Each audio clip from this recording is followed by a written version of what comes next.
إن الحمد لله نحمده ونستعينه ونستغفره ونعوذ بالله من شرور أنفسنا ومن سيئات أعمالنا من يهده الله فلا مضل له ومن يضلل فلا هادي له وأشهد أن لا إله إلا الله وحده لا شريك له وأشهد أن محمدًا عبده ورسوله وصفيه وخليله بلغ الرسالة وأدى الأمانة ونصح الأمة حتى أتاه اليقين صلوات ربي وسلامه عليه يا ليتني كنت فردًا من صحابته أو خادمًا عنده من أصغر الخدم وعلى آله الطيبين الطاهرين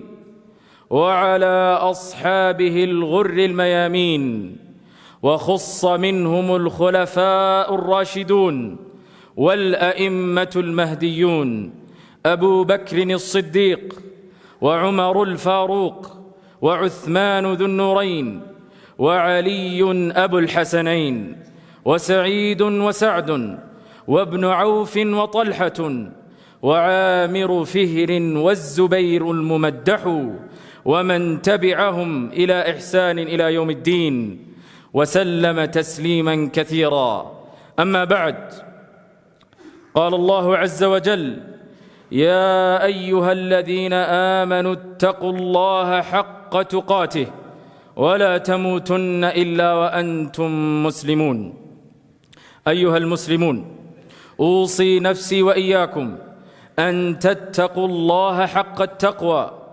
وأن تتمسكوا بالعروة الوثقى وبعد.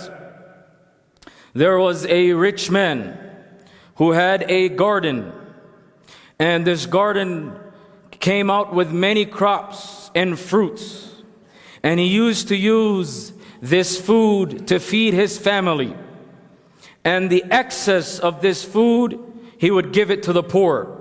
He was known to be extremely generous. But then one day he died, and this garden was inherited by his children.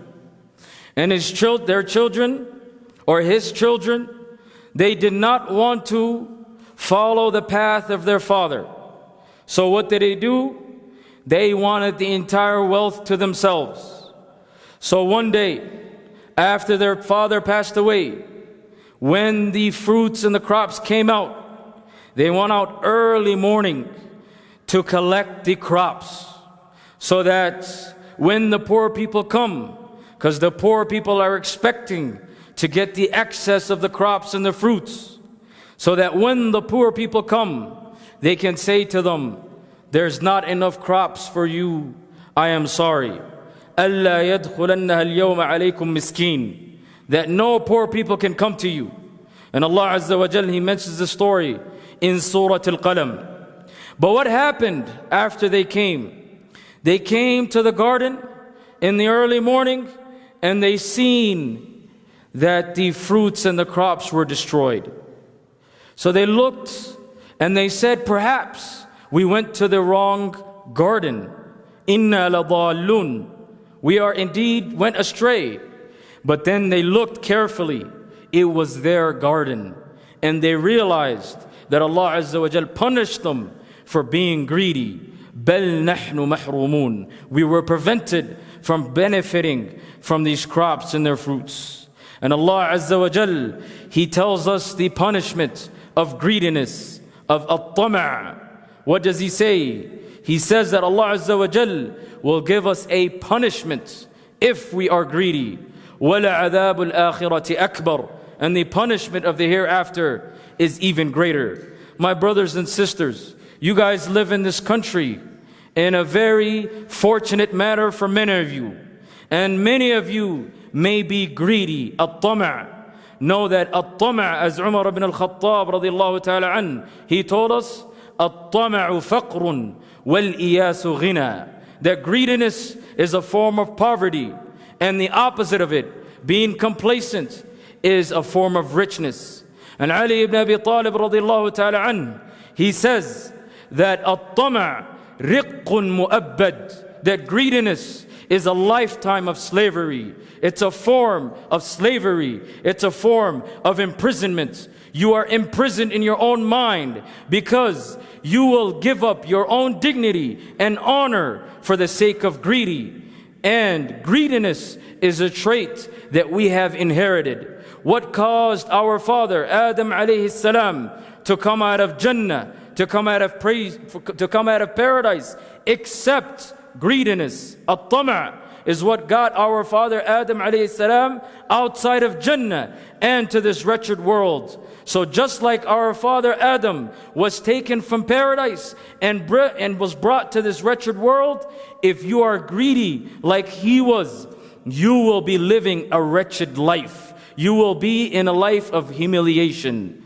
Al-Ma'mun, who was a Khalifa of the Muslims, he says, مَا رَأَيْتُ رَجُلًا حَرِيصًا أَوْ طَامِعًا إِلَّا وَرَأَيْتُهُ مُصْطَنِعًا.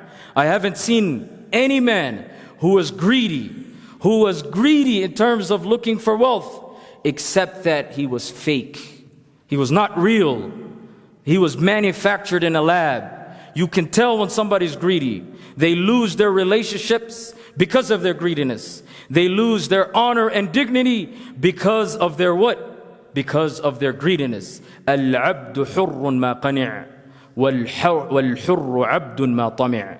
Indeed, the slave is free as long as he's satisfied. And the free person is a slave as long as he's greedy. Do not become an imprisoner to your desires. Do not become a slave to your desires. Do not become somebody who humiliates themselves. Keep your honor and dignity. It's not worth an extra $1,000 for you to lose your honor. Your honor as a Muslim is something that is extremely, extremely important, right? And as Muslims, if we have a choice between keeping our dignity and being greedy, you should always choose the route of dignity. And this is what we learn from this story, that Allah Azza wa Jal has told us what greediness does to you. Greediness, you eventually lose twice. Al-bakhilu yakhsaru marratayn. The stingy one loses twice, they say, but so does the greedy one, right? And my brothers and sisters, in this country, what I have been told and what I have seen from my own eyes, there are many people who will violate the laws of Allah Azza wa Jal and violate their own dignity and honor because of greediness. Greediness is a form of imprisonment. بارك الله لي ولكم في القرآن العظيم ونفعني وإياكم بما فيه من الآيات والذكر الحكيم. أقول قولي هذا وأستغفر الله لي ولكم ولسائر المسلمين فاستغفروه إنه هو الغفور الرحيم. الحمد لله وكفى والصلاة والسلام على النبي المصطفى. أما بعد. Al-Warraq, he once mentioned, he said, At-tama' was asked, greediness was asked, Man abuk, who is your father? He said, Ash-shakku fil maqdur. He said, doubt in Allah's creed. Then greediness was asked, Ma hirfatuk, what is your occupation, what is your career? And he said, Iktisabu dhul, is looking for humiliation. Then greediness was asked, Ma ghayatuk, what is your purpose? What is your goal? And he said, Al-hirman. Greediness leads you to have doubt in Allah's creed. Be satisfied with Allah has written for you in terms of your sustenance.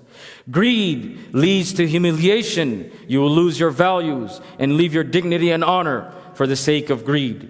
And at the end of the day, does it lead to results? It does not lead to results. It leads to al-hirman. Whatever you get, you won't be satisfied with it. If you are satisfied with what Allah has given you, you will be honored in this life and you will be honored in the next life. بِحَسْبِ عِلْمِي مَا نَفَعَ مَا الذُّلُّ إِلَّا فِي الطَّمَعِ مَا الذُّلُّ إِلَّا فِي الطَّمَعِ مَا طَارَ طَيْرٌ فَارْتَفَعَ إِلَّا كَمَا طَارَ وَقَعَ إن الله وملائكته يصلون على النبي يا أيها الذين آمنوا صلوا عليه وسلموا تسليما. اللهم صل وسلم وبارك على نبينا محمد كما صليت على إبراهيم وعلى آل محمد وعلى آل إبراهيم إنك حميد مجيد. يا مقلب القلوب ثبت قلوبنا على دينك، يا مقلب القلوب ثبت قلوبنا على طاعتك. ربنا آتنا في الدنيا حسنة وفي الآخرة حسنة وقنا عذاب النار. اللهم انصر إخواننا في فلسطين، اللهم انصر إخواننا في فلسطين، اللهم كن لهم ولا تكن عليهم، وانصرهم على عدوهم يا رب العالمين. إن الله يأمر بالعدل والإحسان وإيتاء ذي القربى وينهى عن الفحشاء والمنكر والبغي يعظكم لعلكم تذكرون. فاذكروا الله العظيم الجليل يذكركم واشكروه على نعمه يزدكم ولذكر الله أكبر والله يعلم ما تصنعون. وأقيموا الصلاة.